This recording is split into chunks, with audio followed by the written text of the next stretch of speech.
All right, let's talk about something that honestly impacts every single one of us: cybersecurity. And we're going to skip all the super technical jargon.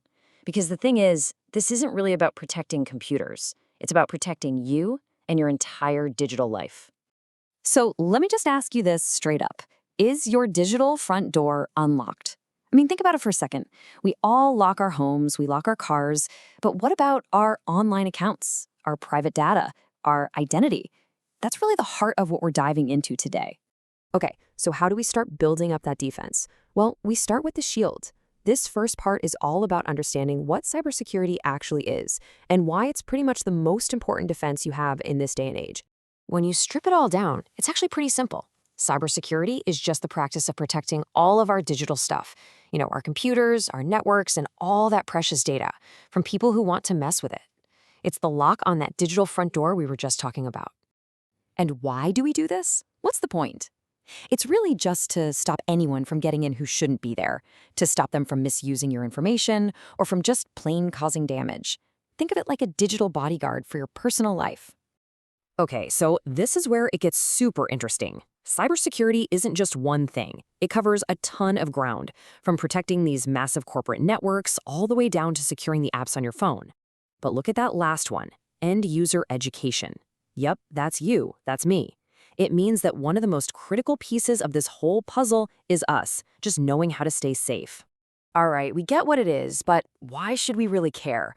Why is this such a huge deal right now, more than ever before? Let's get into the stakes. It really comes down to this one idea. Data is the new currency. Your personal info, your financial details, even just what you search for online, all of it has value. And just like with any kind of currency, there are always people out there who are trying to steal it. And that's why this is so crucial. Good cybersecurity isn't some abstract concept. It gives you real, concrete protection against some pretty scary stuff. We're talking about stopping data theft, preventing your devices or services from being shut down, and shielding you from the absolute nightmare that is identity fraud. And look, this isn't just about you and me and our personal accounts. Think about the sheer scale of it. Our entire society, the banks holding our money, the universities we learn from, even our governments, they all depend on strong cyber defense every single day, just to keep things running. Okay, so to fight back effectively, you've got to know who you're up against, right? So in this next part, we're going to take a look at the anatomy of cybercrime, what it is and what it actually looks like out there in the wild. So what are we even talking about here? Cybercrime is basically any illegal activity that uses a computer or the internet as its weapon. And the motive? It's almost always to steal, damage, or mess with data for their own personal gain. This isn't some harmless prank, it's a serious crime. And here they are, the usual suspects, the cybercriminals' go-to toolkit. You've probably heard of these. Hacking is just breaking into systems where you don't belong.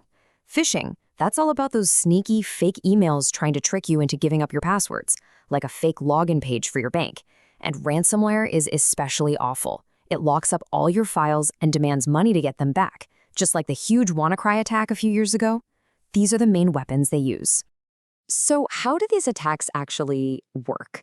It might seem super technical and complicated, but the playbook is often surprisingly simple. It usually comes down to a predictable chain of events. Let's break it down. Okay, so everything starts with something called a vulnerability. And all that is a weakness. It's a flaw. Let's go back to our analogy from the beginning. A vulnerability is simply an unlocked door, just waiting there. So you've got the unlocked door. Well, next you have the threat. The threat is the person who's actually walking down the street, trying all the doorknobs, actively looking for a way in. It's the potential for something bad to happen. So where does that leave us? With risk. Risk is just the chance, the probability, that the person looking for an unlocked door is going to find your unlocked door. It's the what-if factor. And finally, we have the attack. This is the moment it all happens. The threat finds the vulnerability and decides to take advantage of it. The break-in is happening. The person is walking right through your unlocked front door. And boom, this is where it all clicks into place. Having a weak password, that's your vulnerability. It's the unlocked door. Getting that phishing email in your inbox, that's the threat. Looking for that weakness. And what's the end result? A hacked account. That's the attack. See how it all flows together? It's a chain reaction. All right, enough about the bad guys. Let's talk about you, because this is the most important part. We've talked about the what, the why, and the how. Now let's talk about the solution. This is your personal arsenal, and trust me, you absolutely have the power here. And you know what? It's not as hard as you might think. Here's a super simple 5-step plan. 1. Use strong, unique passwords and turn on multi-factor authentication. That's when you need a code from your phone to log in. It's like adding a deadbolt to your digital door. 2. Just be a little suspicious of weird emails and links. 3. Keep your software updated. 4. Back up your important files. And 5. Use a VPN when you're on public Wi-Fi. That's it. It's really that straightforward. So there you have it. The tools are right in front of you. You know the risks, you know the playbook, and now you have the defense plan. So the only question left is, what's the very first step you're going to take to protect yourself?